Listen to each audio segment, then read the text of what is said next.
This is a video about upgrading kids' mountain bikes so that they're actually good on the trail and so that the kids love riding them. Do you like your bike, Rosie? Yes, I sure do.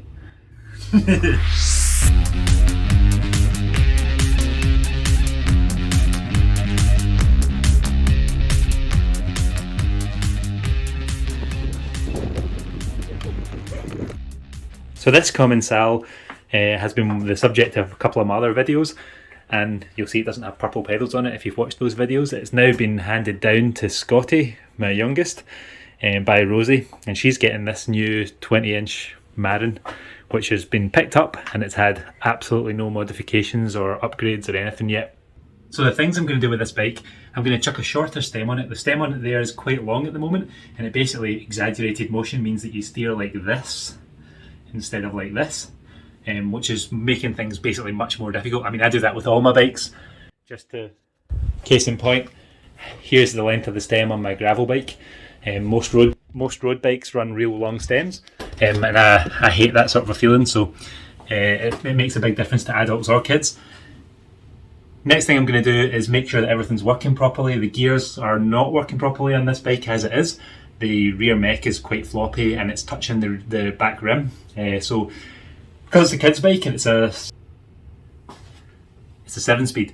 So with Shimano 7-speed stuff, you can use 7-speed, 8-speed or 9-speed derailleurs. Apart from there's one Dura Ace derailleur I think there is that the 9-speed isn't compatible, it doesn't have the same pull ratio and the same spacing. So basically you can use any 7, 8 or 9-speed rear mech on this bike. So I'm going to look for a cheap 7, 8 or 9-speed rear mech. The spacings are, because the spacings are the same, I can use the chains as well. The chains are all compatible. I'm also going to reduce the stack on the front of the bike by cutting the forks down and removing some spacers. That's going to mean that instead of the sort of sit up and beg riding position as if their kids are riding a Harley or something like that, I mean, it's cool for big flat open roads in the States, but it's not very good for handling, especially when you're mountain biking, so that the kids can actually get into a decent body position for riding. We're going to drop the height of the handlebars. So short stem, drop the height of the handlebars, refresh and upgrade the derailleurs and the chain and that kind of a thing. And I guess after that, making sure that it's got good tyres and tubes, we're pretty much good to go with the bike. Oh yeah, mustn't forget the most important thing. Little girls quite often are particular about what colours they want. My daughter has already told me she wants green, purple, pink and blue. Green, purple, pink and blue. So I'm going to change the cables and some of the headset spacers and that kind of thing just to use the colours that I know she's going to like, and that's going to make her want to come riding with me even more. So keep watching if you want to see me do the actual upgrades to the bike. And if you just wanted to know what kind of things you can do to improve your kid's bike, then turn off. If you're still here, let's start their build. So in case anyone's wondering, this bike weighs, focus, 10.92 kilograms. So that's relatively heavy for a 20-inch bike. First thing we're going to do is we're going to go and look over the bike and see what needs replaced because it's broken, because this is a second-hand bike. Second thing we're going to do is look for all the upgrades. So I think that the first thing we're going to be doing actually is pulling off reflectors and other stuff that isn't actually needed on the trail but would be if it was going to be used on the road. That's the reflectors off. This bike, just so you know, is a Marin Hidden Canyon. It's got some rigid front fork, which is probably a good idea unless you can afford the really good front suspension.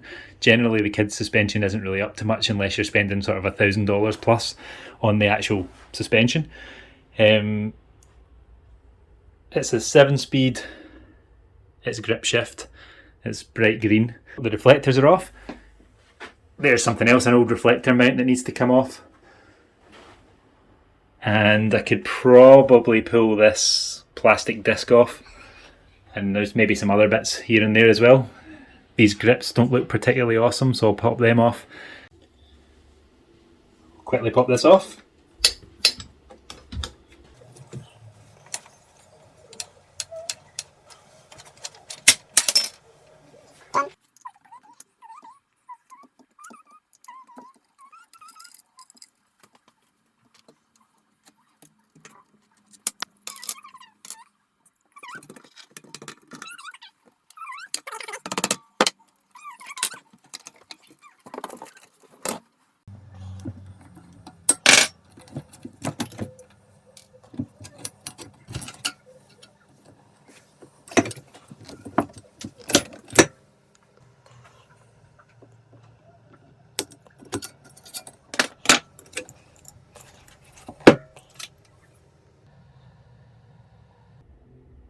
I knocked the star-fangled nut down a bit with the long bolt and the head cap to make sure that it's stabilised and it goes in straight.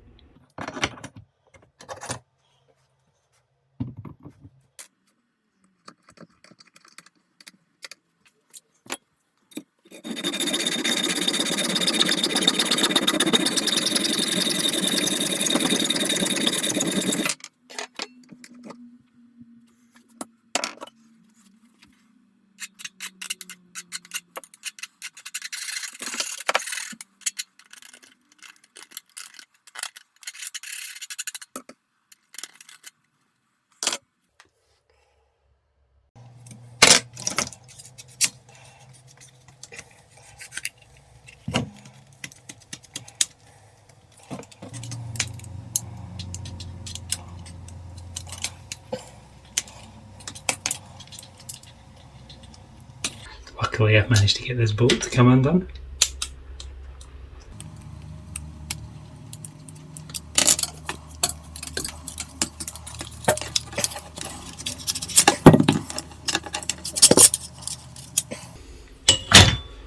Now, long stem alloy bars.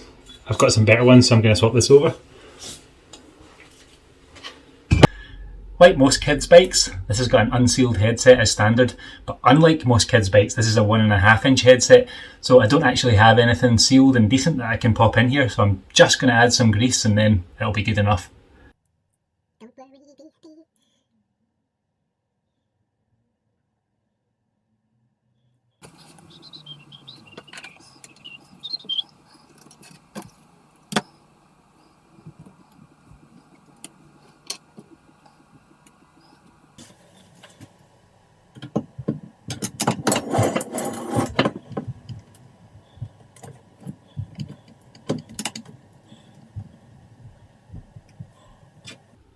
His glue spacer.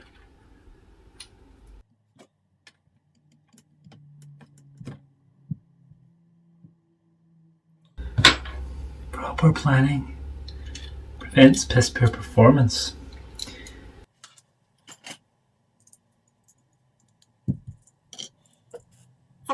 I'm going to use one of these Wake stems. Now these are billed as adult stems. I think they're a bit flimsy for an adult bike, but they're cheap, they're short, and they're definitely good enough for the strength that my daughter's likely to need, so I'm pretty happy with this. I wouldn't put one on my bike though. But then again, I'm like 100 odd kilograms. I'd probably tear it in half. I'm not saying I'm a beast or anything, maybe more obese.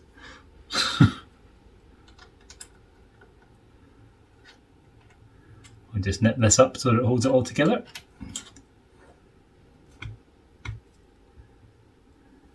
Do you know what? I'm going to take another bit off this because I forgot that I was going to run a different stem.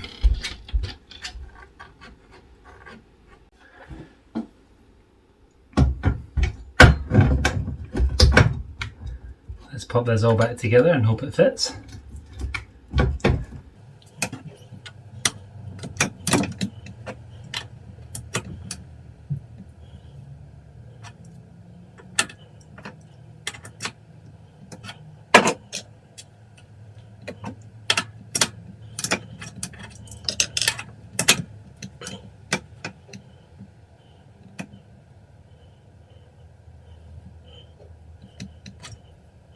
Interesting.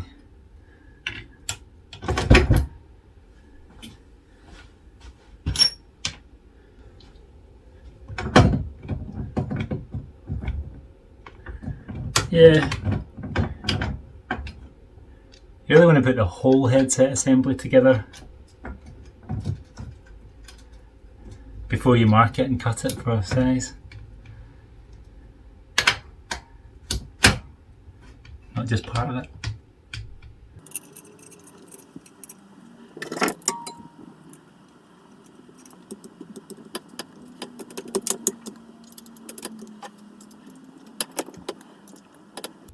We'll straighten that up and tighten it and set it later.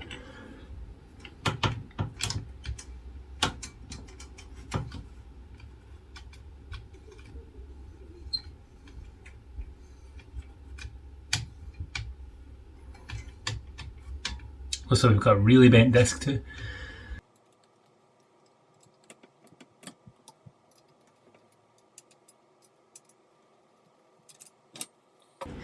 Now I've got some old carbon Sunline downhill bars that are way too narrow to use, and they don't use the same size of stem clamp. So I'm going to chuck these on. I've cut them down as much as I feel reasonable to cut them down. And then I'm going to put these carbon fibre handlebars, which kids don't really need, onto this wake stem. And I'm going to use a little bit of this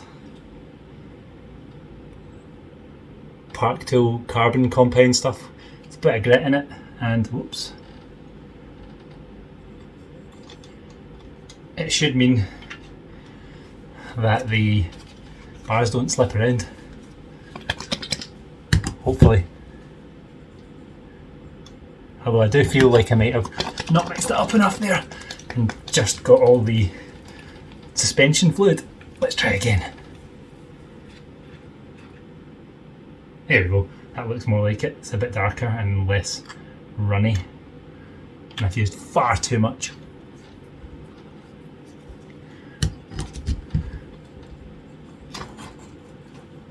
Here we go, feels a bit gritty now. That's more like it.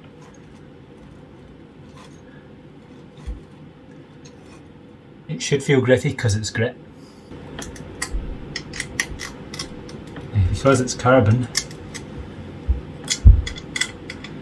we're going to be extra careful not to over tighten, because if we hear that cracking noise, we'll be pissed off.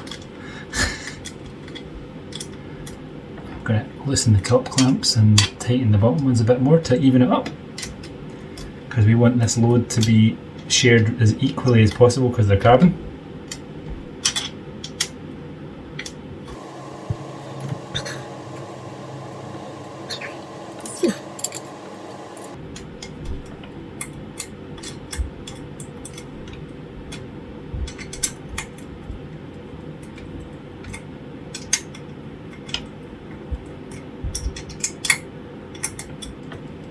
And that is real loose compared to what I would normally do.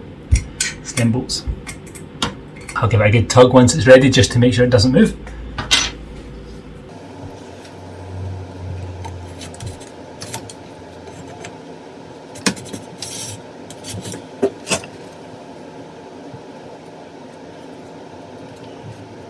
And I use this carbon compound on all of the controls to try and hold them so they don't have to be so tight.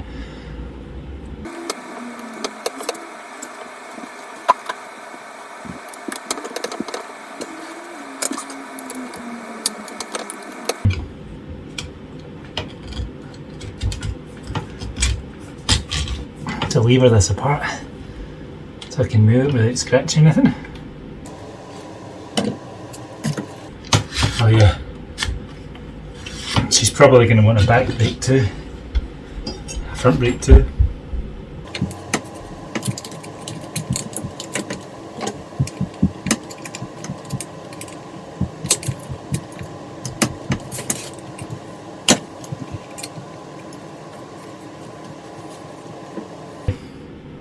This screen doesn't match. It looks like it does on camera a little bit, but it doesn't in real life. So I think we're going to go with purple. Purple and green are always good together, aren't they?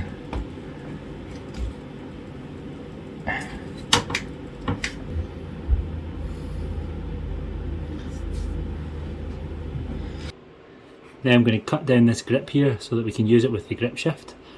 Having measured it, it only needs this much taken off. Best using a scalpel or something in a bit of time, so as not to remove your fingers as well. Right, that's the grips and bars done, looking pretty nice. Next I'm going to take a chunk off this seat post. It's way too long and it will save some weight, so even if it's as high as it's ever going to be, slightly higher than the handlebars, it still isn't anywhere near minimum insertion, so I can take about, I don't know, 2 inches off it or something. So that's the next job.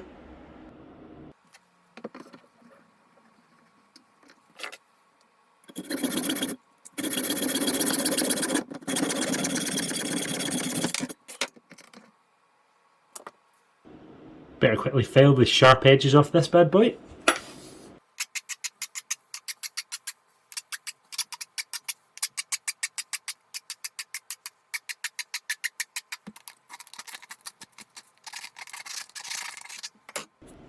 Now I'll do the kids bike test that I always do and run my hand around it and see if I get any cuts. Well, maybe better do a bit more.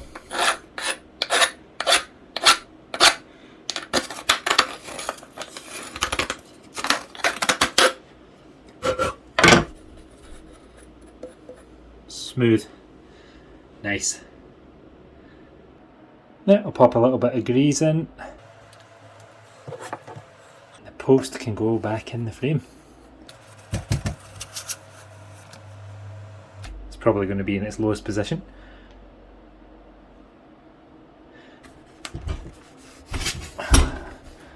Here we go. I'll leave it up a little bit so that I can actually put it in the stand. Right, gears next. We're going to change all of the cables, so I'll chop all these cable ties off and pull the cables off. Or at least I'll try.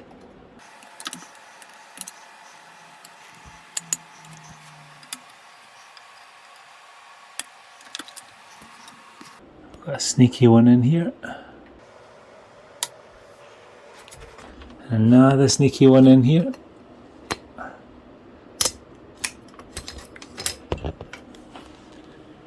Right, and we'll pull this dirty old rear mech off.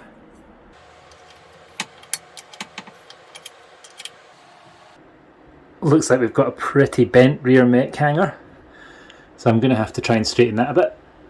This rear mech hanger was so bent I could barely take the wheel off, so I better try and straighten it up a bit before I see if I need to get a new one.